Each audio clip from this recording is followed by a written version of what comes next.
Okay, today is Monday, April 18th, 2005. This interview is taking place in Traverse City Central, Traverse City, Michigan. We're interviewing Mr. Kohn.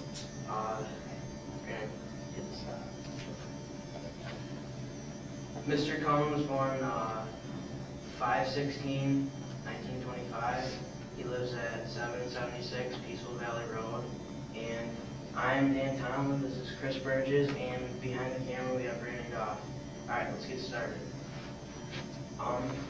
Mr. Kohn, how old were you when you were enlisted in the Army? I was drafted, I was 18 in May 43. In June, I graduated from high school, Eastern High School in Detroit. And then July, I received my induction papers. August, I was in Camp Custer in Battle Creek. That's how fast it happened back then. As soon as you graduated, they grabbed you. And that's when I joined the Army Air Force. I was drafted into the Army. The Air Force was a branch of the Army back then. It was not a separate branch of the service. And I volunteered for the Air Force. You had to volunteer to fly. You signed a document that you volunteered to fly back then. So, when you actually got into the war, what branch were you in? Were you like Air Force? Air Force, yeah. And you flew like the bomber planes? I was a crew member on the bombers. I went through Army, regular infantry Army basic training. All the Air Force people, it was a directive that anybody in the Army Air Force had to take the infantry basic. M1 rifle, Campbell, Deagle, Foxhole, you know, like a foot soldier. When I got out of that, they tested me. I wanted to be a pilot. And they put me through physicals, mentals, IQ tests, and so on. I passed everything, got 3 letters of recommendation from my student counselor, one thing in high school, my employer, my minister, and so on. Had everything all set. And went through basic training. It was about 3 months, marching and raid, and like infantry people do. And then there was a notice on the bulletin board that Kohn report to building so-and-so and so-and-so for an eye test. They gave me an eye test, and 3 times, and I failed it. And they said I had all my cadet uniforms and everything. I was scheduled to go to Kansas City University, Kansas, and they said I didn't pass the eye test. One eye is real good for close-up, and the other eye is good for distance. I couldn't line the pegs up in a long, narrow box. They gave it to me 3 times, and they said no. So they took me out of the cadet training, and I wasn't a happy camper that night. It was, the other guys were going off to pre-flight college and so on. They said, well, you can go to engineering school, be a flight engineer, or you can go to radio school, be a radio operator on a bomb. I said, I'll take radio. So they sent me to Sioux Falls, South Dakota for 6 months to study radio, build them, take them apart, repair them. And then a lot of time was spent on Morse code. Back then, all communications were just like you see on the old movies, did dotted, you know, that thing. That took a long time to learn. And I went through that. Then I went through gunnery school. You learn to fire the 50 caliber machine guns, operate the turrets, plane identification, etc. And then went to, from gunnery school, I went home for 15 days. I'd been gone a year. Then I came back to Tonopah, Nevada. That's on a plateau in the mountains in Tonopah, in the desert. I think they couldn't find anything else to do with it, so they made an air base out of it. It's just, it's terrible country. Just desert and sand and so on. There we took operational training. We met the crew, met our pilots and so on. We were crew 276, number 276. And we flew there for a few months. That's a long answer to your question, but I covered a lot of ground there. Oh yeah, it's good. What was your reasoning for entering the war? I think at that time, we were threatened by the Nazi regime. Hitler was taking over Europe. He wanted to take over England, and if he had, I think the war would might have been a different situation today. If he had accomplished capturing the British Isles. And I think everyone felt a strong sense of patriotism at that time. The draft was going on. You had to be 4F not to get into the draft. And all of the women or the people that didn't go into the military were involved in defense work. I mean, everybody was gung-ho, you know, we're going to beat these jerks, you know, and save our liberty and save our country. That was the feeling. That's the feeling I had, and I was only 18, 17, 18, So when you first entered the Army out of high school, I'm assuming you went to a boot camp of some kind. And what was that like? What was the experience there? That was tough. That was tough. It was, as I said previously, any Air Force people, and I was a cadet at that time, and the drill sergeants, they were regular Army guys, they'd been in a long time, and we were the fly boys, you know. We're going to teach you guys how the ground forces work, you know. Anyway, it was tough. It was up early in the morning in March, and yes sir, no sir, like you see in the Marine movies, you know. I can't hear you, you know, and they talk right in your face.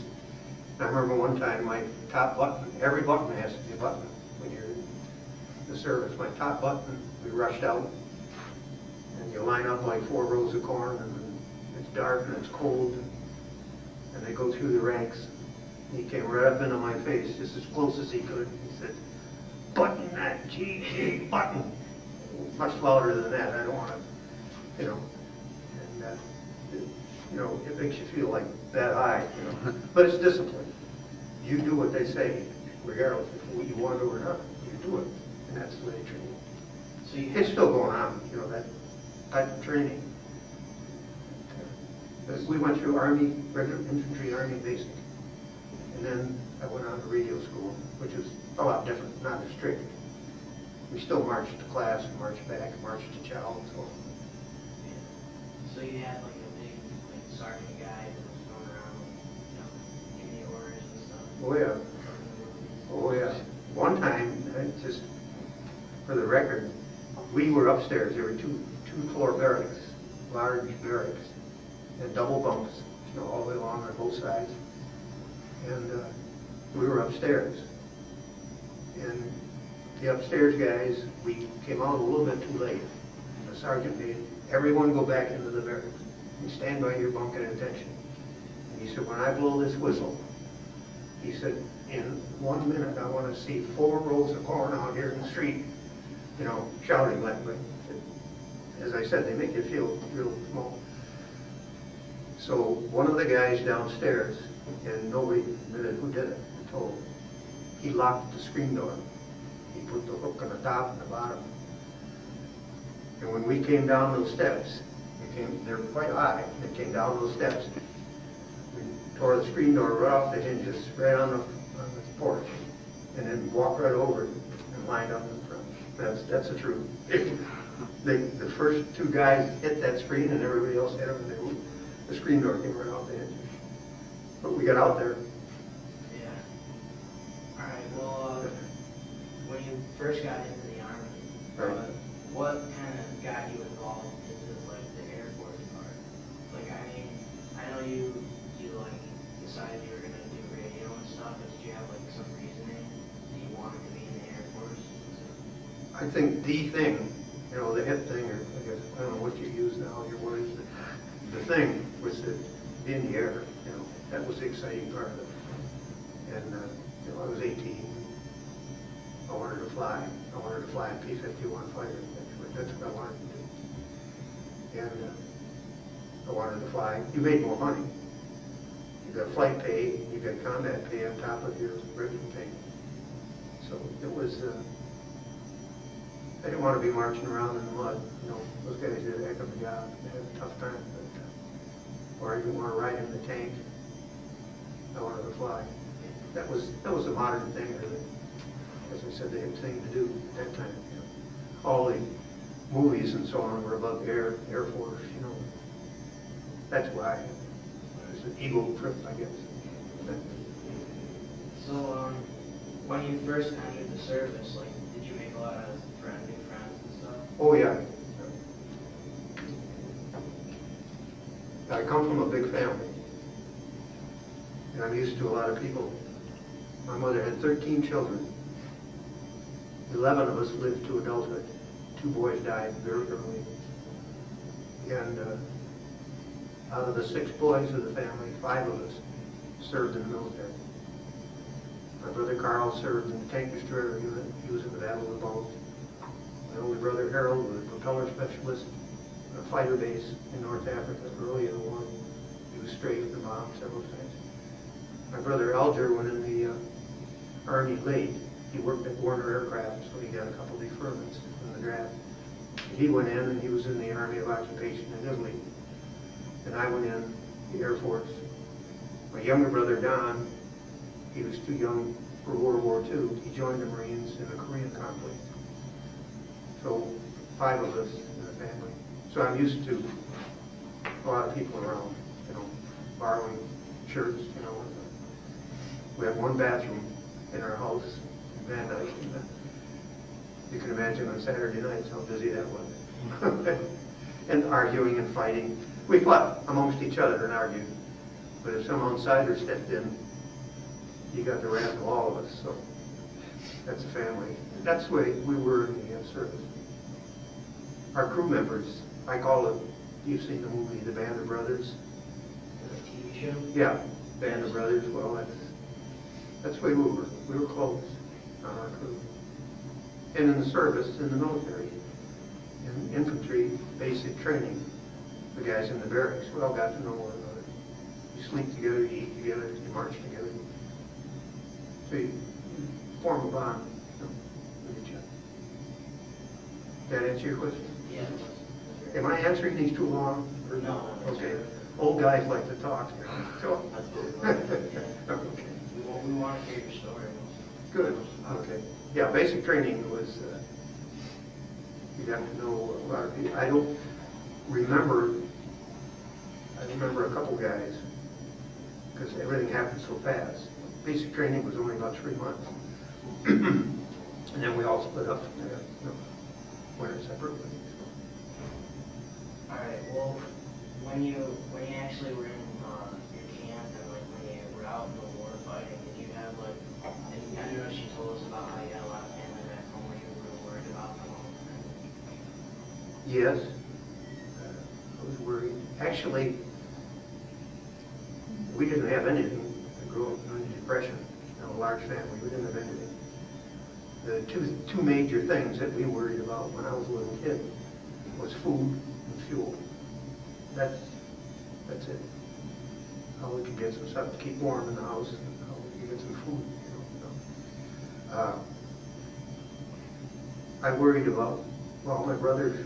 One was in North Africa, one was in the Battle of the Bulge. I was in Europe. But they kept you busy. You didn't have time to sit around and worry. But I did feel badly about when I got home. I was glad to hear everybody came back okay. Yeah. Did you get to write letters back home? Oh, yeah. Yeah. No, I wrote, I think maybe once a week I write a letter. The flight engineer, Jimmy Marsh, he was a good buddy. We were good friends. We're still good friends today. I think he wrote every day. Every time he would sit on the upper bunk and he would write to his girlfriend. We met in high school and finally married, still married to her. And they had what they called, I think it was V-mail. You wrote a short letter and they photographed it and sent it by photo or V-mail to the States. And that was cheaper and faster, I guess. And my sisters would send cookies once in a while, candy, and that was a treat to get a box of stuff. Yeah, because you guys were eating like rations and stuff like that. Yeah, the food, well, English people were practically starving, you know. hardly any food over there at all. Everything had to come on ship. And the U-boats were sinking a lot of ships, so they were scarce. Food was scarce. Coal, heat was scarce. We used to steal coal from the compound in the squadron at night. We'd take turns and sneak under the fence and grab a couple of chunks of soft coal, put it in our jacket, and go back to our hut. We had a stove about this round, about that high, to heat a hut with 18 guys in it. So, when you entered the war, what were some of your more intense experiences when you were aboard your bomber? The first one, I'll give you a couple of them. Bombers are dangerous, back then especially. You know, they weren't perfected like they are today in the Air Force. When we met in operational training, we met our pilot, co-pilot, navigator, bombardier, and the enlisted men and officers were separated. Then we had 6 bunks in this one barracks. Jim Marsh and I had 2 bunks, and Andy and Bill Jangle had 2, and then the tail gunner and nose gunner had next to. So we had 6 bunks in a row. And we met, the enlisted guys, we met before we went to the briefing where we met our pilot, and then did the first day of flying at the briefing hall. And we were there, I think, 2 or 3 days in Tonopah, Nevada. And the enlisted guys, we knew each other by then, played catch with football and stuff like that. And we were reported to go to briefing hall so-and-so and meet your pilot, Norman Nutt. His name was N-U-T-T. And so we went into this hall, and there was a row of chairs. The pilot was there. They had a sign, Norman Nutt, crew. So we all met each other then and sat down. Had an instructor pilot, instructor radio, instructor engineer on the plane. This is the first time we've been inside of the B-24, the crew. And so we introduced each other, talked for a while, and then they called the briefing. And they said, crew 276, that was us. They assigned crew 275 a plane, like, for instance, hard stand 12, plane J7 or whatever. 275 plane, and 276 us, you got plane so-and-so. 277, you got plane so-and-so. So after they said you're going to shoot landings, and we'd be up in the air maybe an hour, 2 hours, and come back and go to chow. We did what they call touchdown, touch and go, land, and then go just about the end of the runway, and then the pilot would take off again. The radio instructor showed me where all the radio equipment was, and so on. I knew the equipment, but I didn't know where it was on the bombers, so we had to go over that. And I had to call into the base by Morse code. They had a call sign, we had a call sign, call in to make sure I understood how to operate, which we did. And the flight engineer had an instructor, and he showed them over and over a couple of times how to transfer fuel on a B-24. Your wing tanks out, upper part of the wing, and then the main tank is on the top of the fuselage. When the main tank gets down, you transfer the fuel from the wing tanks into the main. And that's kind of tricky. You transfer all that gasoline. So he showed them that, I think, a couple of times on the flight deck. Anyway, that was the first day we flew in operational training on the B-24. Crew 275 crashed. No survivors. We were crew 276. Crew 277 flew into a mountain, exploded. No survivors. 2 planes went down. The plane before us, the plane after us. And we went back to the barracks, and there were 12 bunks already empty by the time we got back to our barracks. They rolled up the mattresses, taken all the personal stuff. So there's a unit that does that when there's casualties. When we came in to touchdown and take off again, there was a huge black column of smoke at the end of the runway. We didn't know what it was until we got down on the ground and found out it was Crew 277 that had taken off, and two engines on one side quit. They overheated or something, and the plane just went over on its back and exploded. That was the black smoke. We took off, went through it, went around, landed a couple times again, and then that was our first day in operation training. 24 guys were killed. There was a big stink, to put it bluntly. A couple congressmen came out to the base, and a couple generals. There were staff cars all over the place. We were saluting like mad all the time. And they oiled all of the sandy areas. The engineers figured that it was the sand in the desert, and the radial engines were sucking the sand up and getting it into the carburetors and into the pistons. The engines were overheating and freezing up or quitting, or I don't know the technical term. Anyway, they oiled the whole base. It smells like a grease pit in that hot sun. Our shoes were full of it on the bottom of our barracks. And you walk down the main, on the wooden floor, they were all black, like this, you know, from the oil that we picked up with our shoes. But it cured the situation. So we flew there, it was about 3 months, operational training, they called it. Got used to the plane, got used to each other as a team, and got used to our pilot. He was a great pilot. He wasn't old, he wasn't bold. There are no old, bold pilots. The bold ones don't last long, you know. But he wasn't a hot dog, as flight jargon goes. He was a good, solid guy. And one time, this is Tonopah, Nevada, also operational training. The navigator's wife was having a baby. They lived in Cedar Rapids, Iowa. And he got a 3-day pass to Tonopah, Nevada. And we had to have so many cross-country trips from Tonopah to this city, land and come back for practice. And so he arranged with headquarters that we would fly our crew, skeleton crew. The gunners didn't have to go, just pilot, co-pilot, navigator, which we dropped off, and flight engineer and the radio, skeleton crew. So we flew from Tonopah, Nevada to Hill Field, Ogden, Utah, which was about 350, maybe 400 miles from where we were. It was a nice, short cross-country trip. We landed there at Hill Field, dropped the navigator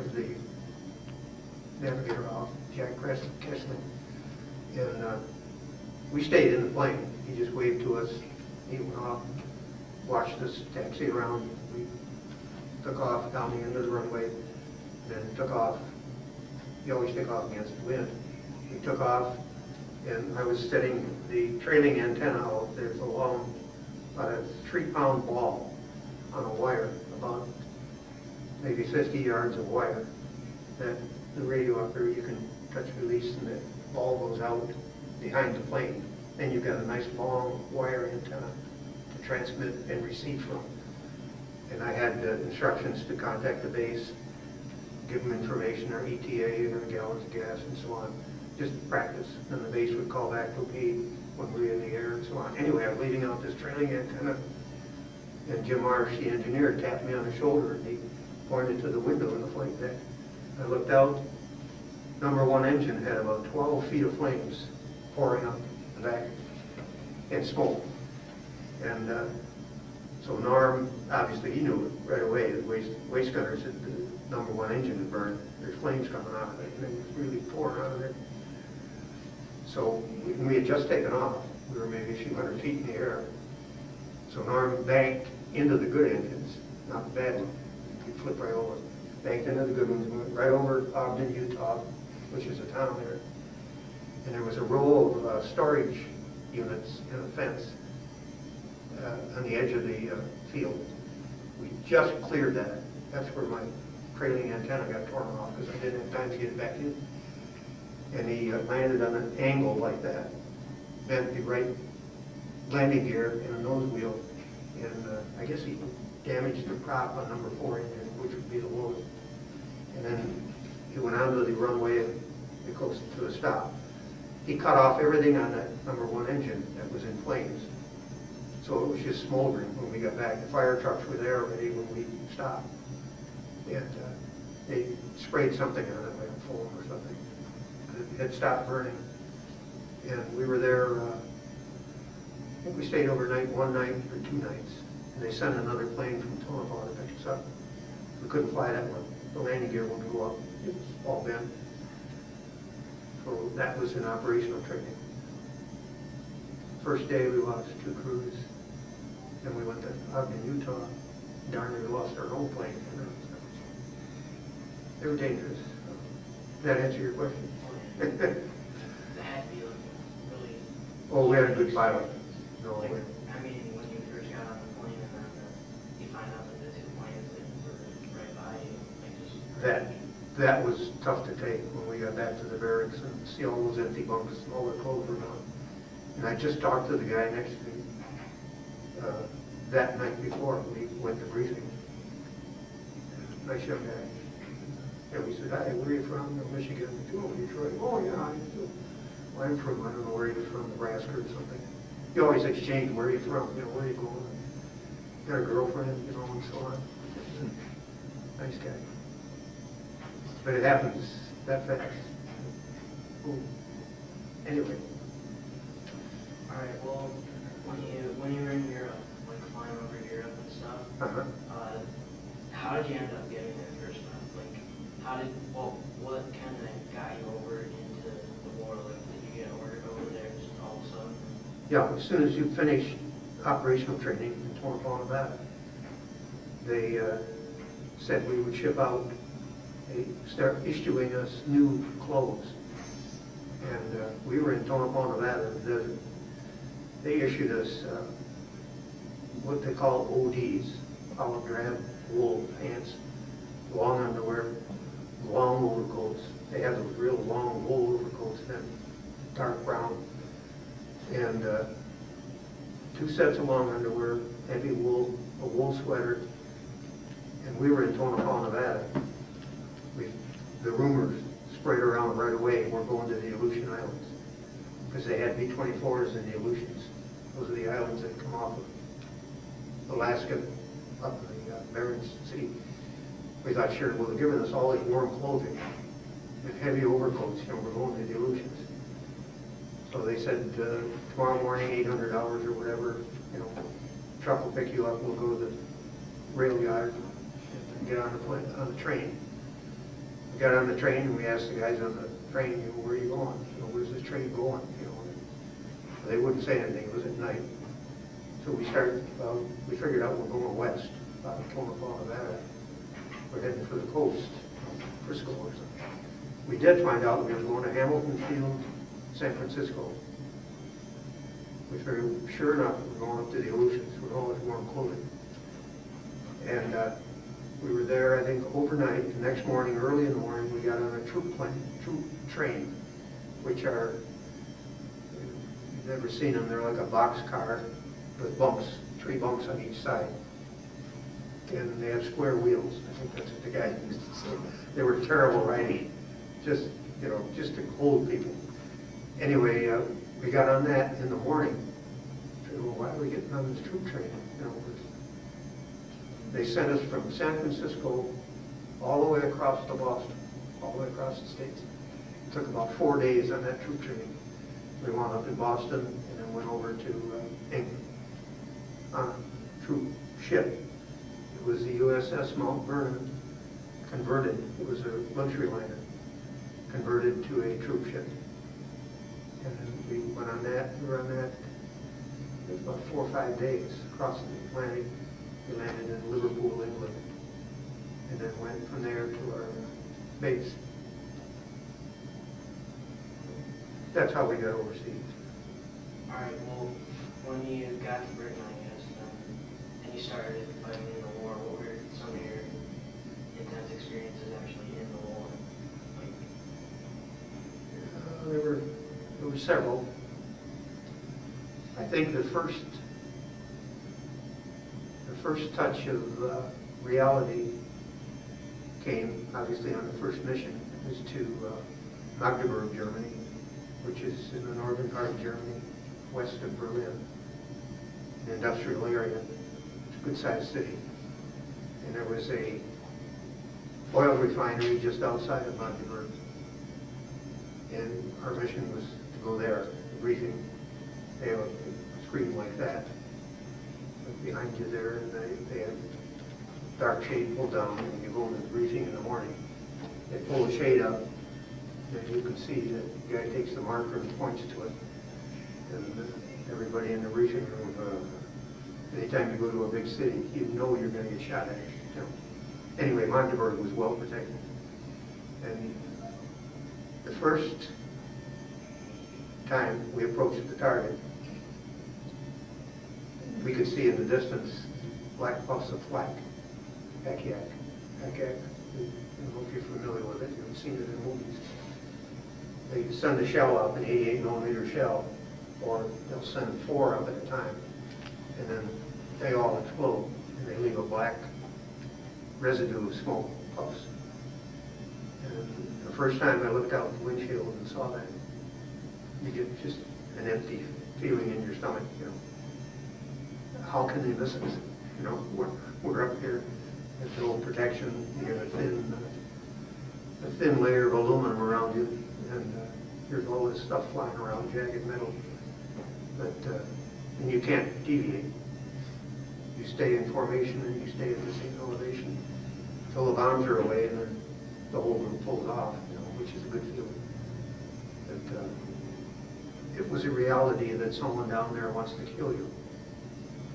It's a stark reality, and it's not a good feeling. But you get over it, and you don't let on, because the other guys are in the same position, and you don't want to, you know. Anyway, that answer your question? It's a funny feeling. It's a scary feeling. You feel kind of empty, you know. It has been tough being out there. Yeah. I always felt good about our flight engineer was very religious. He was in the seminary before he was drafted. I was with him a year. We were about 6 months together in combat, in Tonopah, Nevada, and then in combat. And I never heard him swear once. He'd say "Goff Dawn." He was in Boone, North Carolina, had the most beautiful southern accent. I used to tease him all the time, you know, a little guy from Detroit. And "Gosh darn you, Kohn, you know, gosh darn you quit that." And I remember that night when we had nothing to do, or we weren't flying in the morning, we had sidearms, 45 automatics. And I was always cleaning mine, and I would kid him. He was on the upper bunk writing a letter to his girlfriend. I think I'll put some shells in this thing and see if they eject. And I think I'll check my, my firing pin and see if it's going to work. Gosh darn you, Kohn, you'll quit that. But anyway, he was a nice guy, and I always kidded him. I said, you know, I think we got through some of these rough times because you knew the man upstairs. And he used to pray at night too. I wouldn't hear him, but I knew he was praying.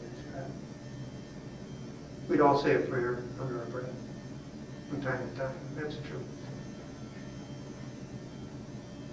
All right, well, so you obviously had some positive experiences when you're in the Army, like in the Army. Yeah. Well, but you've also probably had some pretty negative ones too, like when you were in over Europe and stuff. Could you tell us about some of the bad experiences you had over Europe?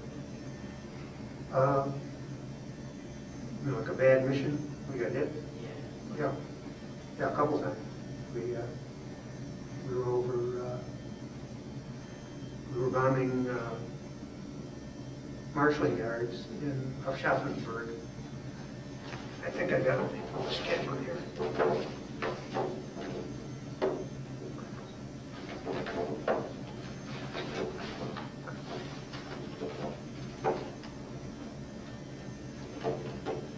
I brought a bunch of pictures too. I don't know if you got time for this.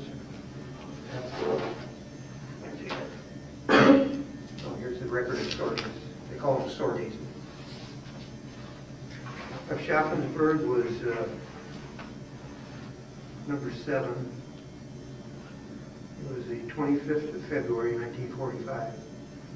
And we had what they call a marshalling yard, what we call a freight yard here. And over the target, we took some flak. In fact, the waist gunner, Bill Jangle, said number 1 engine, before we went into the target, number 1 engine was smoking, and reported it to the pilot. The smoke was trailing back, by the waist window. And the pilot said, yes, we're losing some RPMs, revolutions per minute on that, but we'll keep up with the group. We kept with the group till we got over the target, got rid of our bombs, and then I think the pilot cut back on that engine. He didn't want to overheat it, had to go out completely. Then number 2 started to smoke, and I think we took some flak there. It doesn't take much flak to, ruin an engine or the hydraulics or anything. Just a piece of jagged metal to roll through. Anyway, we started to lag behind the group and lose altitude, lose airspeed. And so our pilot said to Jim Marsh, he was in the upper turret, the engineer, he said, Jim, you can get down on the flight deck in case, and check, see if we got enough fuel, and stay on the flight deck. And Kohn, you get in the upper turret, which I did. And he said, we're going to be all alone in a few minutes, and we're deep in enemy territory. And German fighters love to see a crippled bomber, all by itself. And so you keep your eyes open for the fighters, which we did. And we kept losing altitude. Then the pilot called the navigator and said, do you know where we are? And he said, well, we're approaching the front line. We're heading right for Frankfurt, Germany, which is a large city. We didn't want to go over that at low level. We knew they'd have a lot of anti-aircraft and possibly fighters protecting it. So we deviated and we lost more altitude, more airspeed. He said there are 2 towns down there. I think one of them is Worms, WURMS, and the other one, I can't remember the name of it, but there were 2 towns and a river running through it. So let's go between the 2 towns. We were down about, let's say, probably about 5,000 to 6,000 feet by then. We were visible from the ground. And so we tried to go, I think, between the 2 towns. And all of a sudden, there was a 4-gun burst about, I'd say, 3 o'clock high, which is, you're right, just above the plane. Shook the plane. I was in the upper turret. That's like a fishbowl being up there. You see all over. And it shook the plane, knocked some oxygen bottles off the walls and so on. So Norm banked down, and the next 4-gun burst was at about 9 o'clock low. That put some holes through the fuselage and the wing on the left side. And he said, I'm going into the cloud bank. It was a cloud bank layer about maybe 4,000 feet, heavy clouds. He went down into that. Of course, if they had radar, they would find us anyway, but they were shooting visually at us by now. They could see us, And he said, we'll hide in the clouds for a while. That worked good for a few minutes. We still didn't know exactly where we were. We got into these clouds. I was in the upper turret. I said, Norm, I called the pilot, we're icing up. As soon as you get in the clouds and it's cold, it was in February, you build a white kind of ice. You ever see ice in the inside of a freezer? That builds up on the leading edge of the wing. That destroys your lift. There are boots, what they call rubber boots on the leading edge, that have wires under them. And the wires move those rubber things, and it cracks off some of the ice. And Norm kept calling me, is the ice still building up? I said, yeah, it is. Some of it's coming off, but some of it's building up on the right and the left. And he said, okay, guys, get out of the turrets, get your chutes on. You have pack chutes. You snap onto your parachute harness in the front. There's 2 rings there. He said, get your chutes on and Kohn, get down by the Bombay lever. And when I give the signal, open the Bombays and you guys get out of here. I'll set it on automatic pilot and we'll get out. As soon as I can find a nice clear spot. Okay. We were still losing altitude. I got down there and I had my hand on it. You squeeze the thing and then push it. And then the Bombays, they go up the side of the fuselage like a corrugated door up the side. It gives you a lot of room to drop down through, you know. So I had my hand on the thing and all of a sudden I felt a tap on my shoulder. It was Jim Marsh with his foot. He motioned to come up. He had a big smile on his face. I shocked. I let go of the handle. I went up. He pointed to the window. I looked out there. I saw the most beautiful P-47 Thunderbolt fighter I'd ever seen or ever will see. It was right off of our left wingtip. He's doing this, giving hand signals to our pilot. Pilot was signaling back with him. We followed him. He took us right into a fighter base. It was about 10 or 15 miles from the front lines. The infantry had just taken it over. And it was short. It was for P-51s and P-47s. And we had a 4-engine bomber. And Norm did a flyby, went around, and then took all the runway he could. Went down. In fact, the waist gunners said they could hear the branches scrape the bottom of the plane. I think they were joking. When he went over the woods and then down the end of the runway, on those fields that they took over, they would bulldoze a flat area and then roll out a corrugated mat, like a metal doormat. You've seen them? And they just roll them out. That's good for fighters, you know, single-engine fighters. But we were landing this, and Norm did a fantastic job. I think he should have got the Distinguished Flying Cross for landing us in that. And to add a little humor to the tenseness, as soon as we got in a crash position, Norm said, okay, we're going to try to land on this thing. He said, get in a crash position. You put your back against something solid. I put mine against the radio equipment. And you get in a fetus position. Your knees up and your arms around.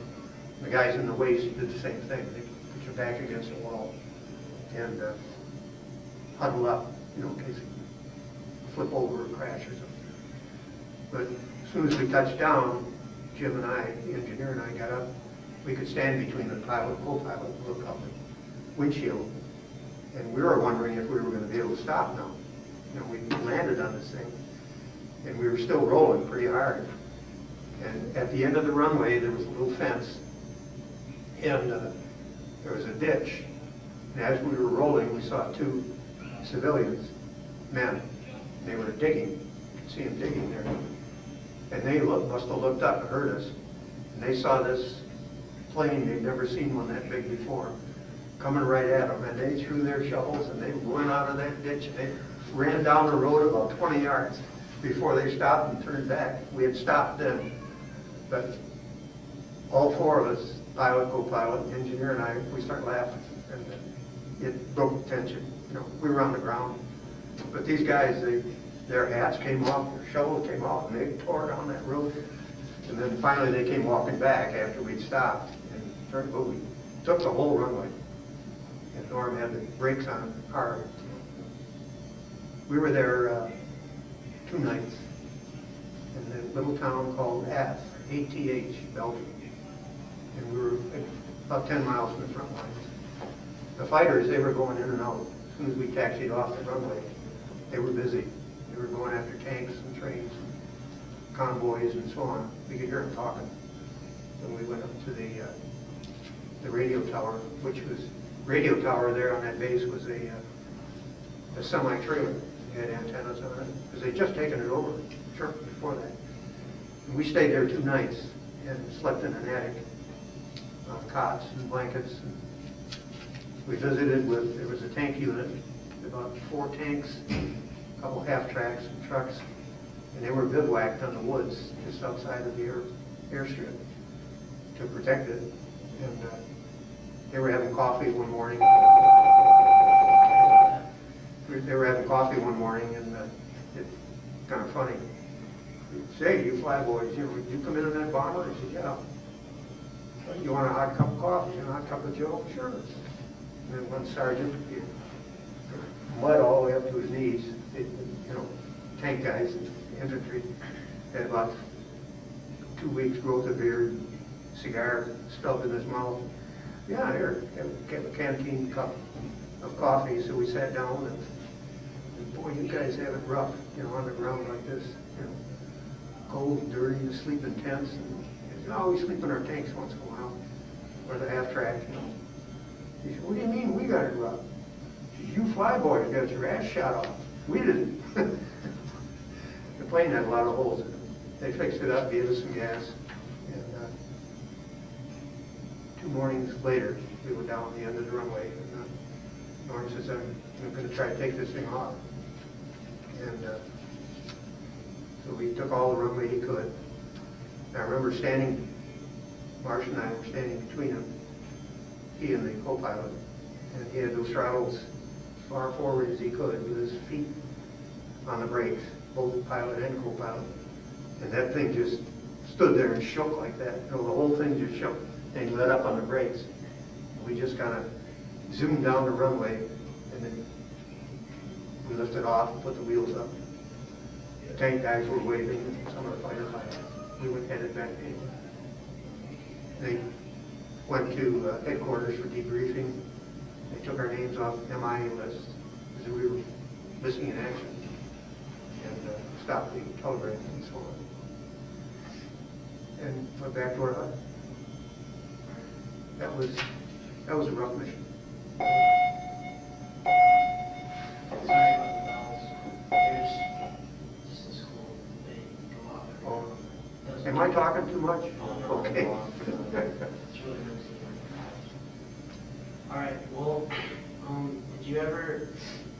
when you're up in the plane and stuff in these like tense situations, did you ever happen to did you see any real, besides the one thing where the 2 planes went down, did you see any real bad stuff, like any of your buddies dying or anything like that? They weren't close buddies. They were in the next squadron. We were Squadron 66.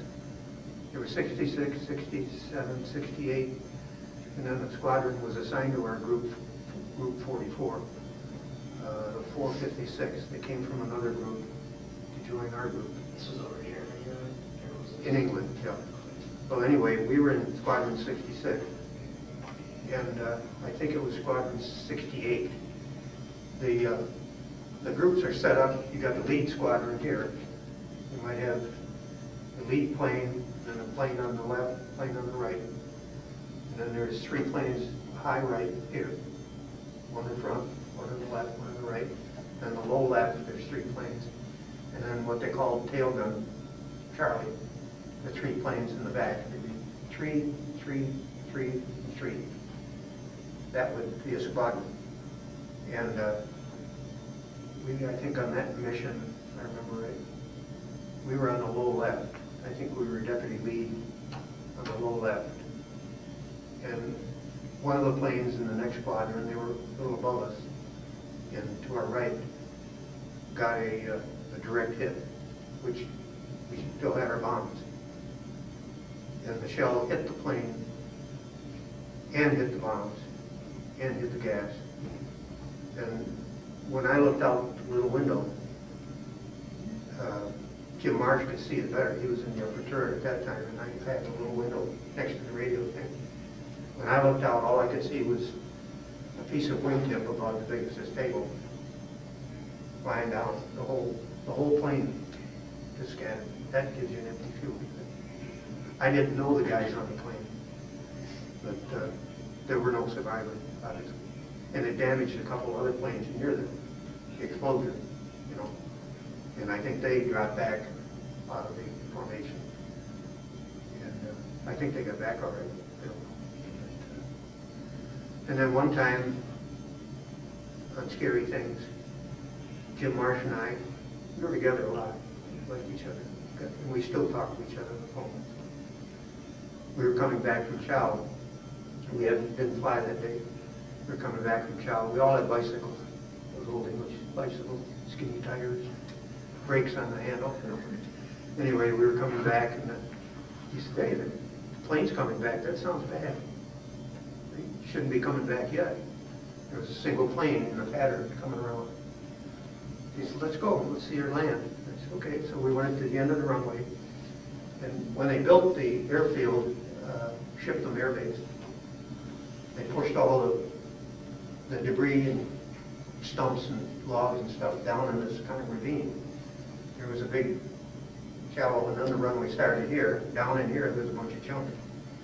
But the road dead ended right here, so we drove our bikes, and we were standing, kind of sitting on the bike and standing. And we saw this plane come in. We didn't know who they were. We knew it was obviously B-24 at our base. It was coming in there. And it got probably as high as this building, over the edge of the runway, ready to touch down. The whole thing blew up. The whole plane blew up. Knocked us off our bikes. We fell down and got up. Ammunition, the bombs started to go off because they still had their bombs. They aborted the mission for some reason.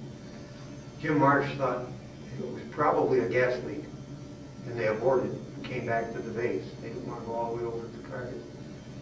And then apparently when they were coming down, ready to touch down, he said probably someone took their Zippo lighter and snapped it, and kaboom, the whole plane went to pieces. Obviously no survivors. And the debris went down with the stumps and stuff at the end of the runway. But it knocked us right off our bike. We got up and said, "Let's get out of here." That stuff was flying, the tracers were going. But it happens that fast. That was another scary thing. And one time we came in, similar to that. I forget which mission it was. We were very low on gas. It was a long mission. And we didn't take much damage over the target, flak or anything. We didn't take any damage from fighters. So we kept dropping back. And Norm said, "We're running low on gas." He kept asking Jim Marsh, the engineer, there's two tubes on the flight deck, two big glass tubes. You turn the levers and the gas goes up and down. And they kept going down, it would come back up and then go down. And he says, "I'm worried. He said, I don't know if we're going to make the base or not." He told Norm, the pilot, he said, "I don't know if we got enough gas to get back." And he said, "Well, you sure?" And he says, "Yeah." He said, "Well, we're close to the base now. We only got about 5 minutes." It's okay. So when you come back to your base, there's a lot of planes coming back. You go into a large flight pattern, go down, and you keep, reducing your altitude, and then you take turns landing. And one plane gets off the runway, the other one lands, gets off, one after the other. And our pilot, he called in, and number one started to sputter. Number one engine started to sputter.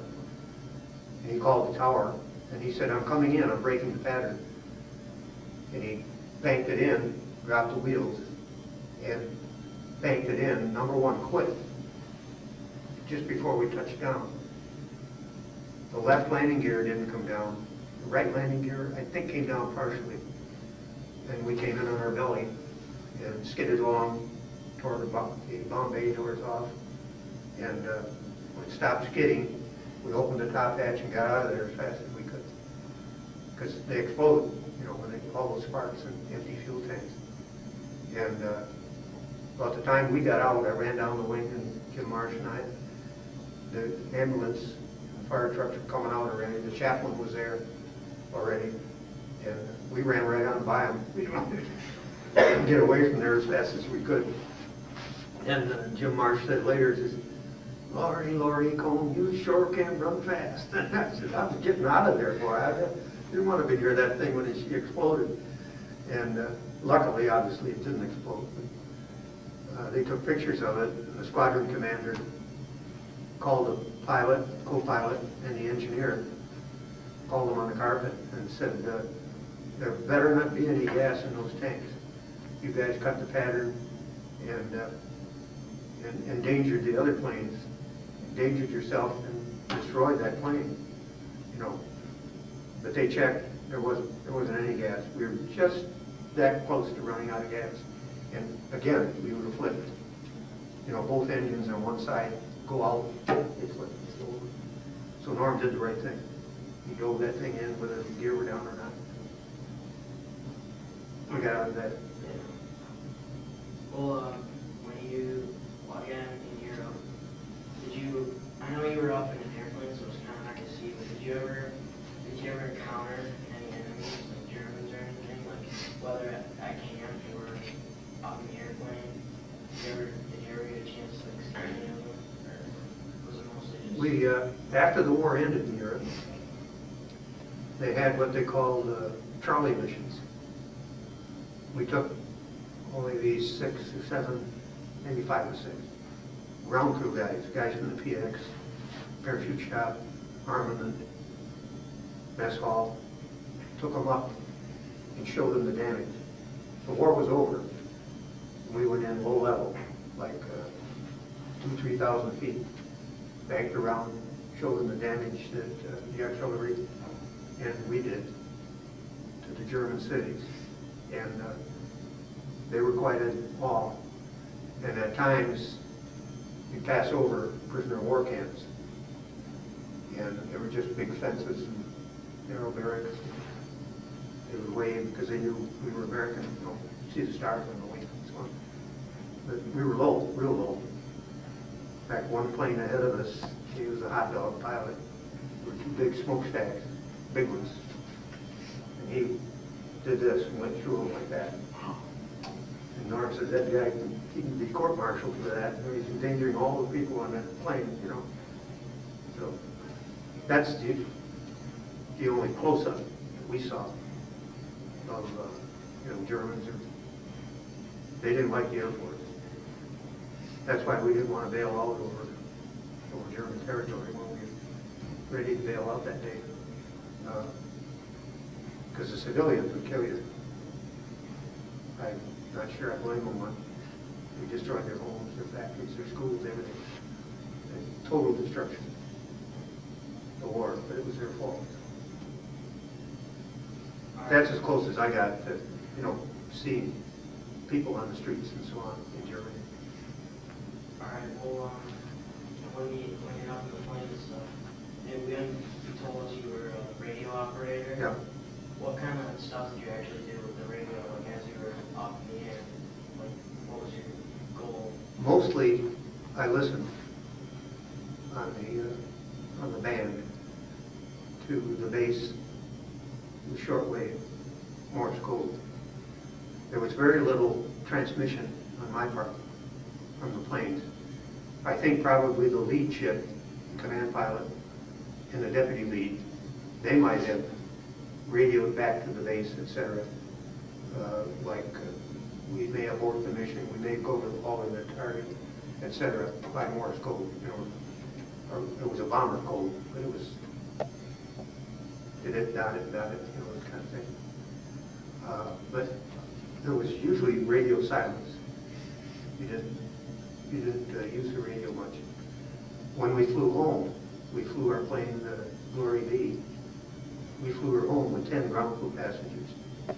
I had assignments there from base to base to radio in, give them our ETA, estimated time of arrival, our fuel on board, our altitude, our compass direction, and then I would give the altimeter setting, atmospheric pressure at the base, to report to the pilot. He would adjust his instruments accordingly. But that's about the most, very little radio transmission on a mission. Hardly any. Planes could talk to one another, but you didn't talk back to the base, or you didn't use, the Germans, the Nazis, jammed different frequencies. I would listen to the receiver. It wouldn't transmit much, because they could pick it up, zero in with radar. I'm sure that's why we had radio silence. Did you ever intercept anything in Germany? The what? And did you ever intercept anything up there, like in Germany? Well, you could hear it. I couldn't understand German. They would They would speak, and, I could pick up different stations. And I could pick up, I think, plane to plane or on the ground. You could pick up different, then it would fade out, you get a lot of static and so on. But very little monitoring, if that's what you're after. All right, well, we're done for now, Oh, okay. I made, I got some, do you want to see any of this stuff? so. Oh, yeah, hold on, we're just gonna get our camera. Are you done? All right, well, turn.